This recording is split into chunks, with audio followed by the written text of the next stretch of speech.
I'm really honored to be invited to speak to you all.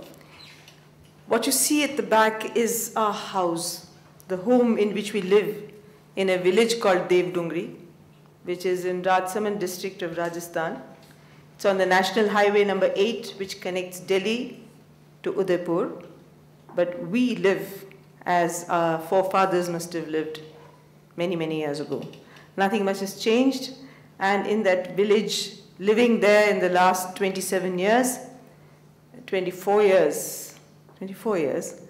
we have learned all over again how village realities have to be reassessed and understood and how things have to be shaped.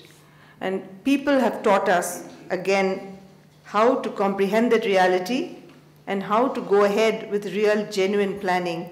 And it's in that house, beyond this little gate, sitting on a little wooden, mud-plastered platform, which we call an angan in Hindi in northern India, that we realized that we must ask to see the panchayat records in 1993-94.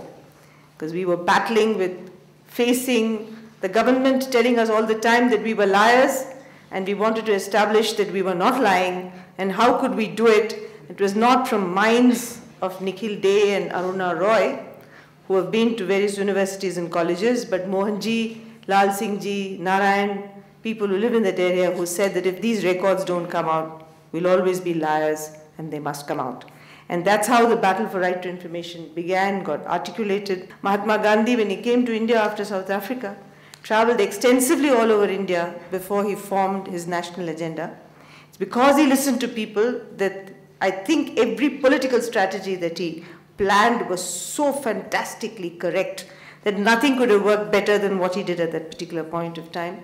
And we, of course, born in this country, realized that what he said was of immense value.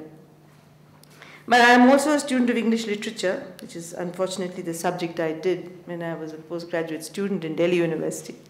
And then I read a lot about what Lord Macaulay had to say about the cultures of the East. This man who gave us this educational system, which we have all gone through, whether we like it or not, said that the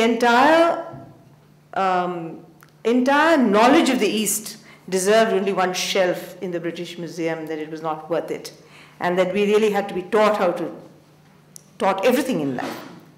And it's his system of education, which came to this country many years ago, which actually came to make sure that we didn't become bigger than ourselves and that we were kept in place, and that the system would not make us ask questions, but become quiet absorbers of information that were given to us, that we still follow. And no independent government in this country has changed that particular system.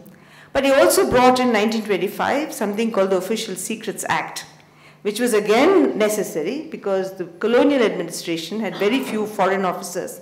Most of them were Indians. So people working, whom we affectionately call babus, and also curse them like anything, and babudam is a curse in modern India. If you say anyone's a babu, then it's a clerk, a clerical person who uses red tape more to refuse than to give. So in the case of these babus, they had to be kept in control, and they had to be, they had to ensure that they didn't reveal state secrets. So they enacted a law called the Official Secrets Act, which is there in South Africa, which is there in all the British-ruled countries in the world, in Pakistan, in Bangladesh, in Sri Lanka, wherever they ruled, there was an Official Secrets Act. It's against this background that many of the historic happenings that happened from this house actually happened. And Mazdoor Kisan Shakti Sangathan, Mazdoor means worker, Kisan means a farmer. And all these poor people who live in this area where it's only a rain-fed crop that we get in Rajasthan have to work, no matter whether they own 2 bighas of land, or that is half an acre of land, or an acre of land. They can't live off what comes off the land, they have to work. So Mazdoor Kisan Shakti Sangathan was formed in 1990 with people's participation, and the name was given by people. And it was 100 people who decided that this organization should be formed because we had won a land battle before this, in which all the local upper caste rulers, erstwhile rulers of Rajasthan, the Rajputs, got together to really take away what was surplus land. In India, there was a law which said that any land which was more than a certain amount, if people owned more than that amount of land, the surplus land was surrendered to the government. But this particular man in a village called Sohangad, Tal, felt that this land which was surrendered was still his. So if you grazed your cattle on that land, you had to give him half the milk from your cattle. And he was quite horrendous, and this was 1987. It was not 1947 that the situation held. But when we got control over that land and got access to that land, got it allotted and made a social forestry there, that the people felt that they had to organize, otherwise they wouldn't get anything, and this began. There is the Narmada Bachao Andolan, there is the Fish Workers Forum, there are many such organizations in this country, and we are only one of the many that are such. Now, how did we use this whole concept of a people's organization for doing what we did? Actually, I'm going to talk basically about the opportunities and challenges offered by the right to information in transforming governance and making government more democratic, deepening democracy. And in this whole thing, formal education has given us very little help. Because I come from a background which is Indian. Nikhil has even studied in the US. And there are many people who come and go from abroad, but the ideas are really generated from local people.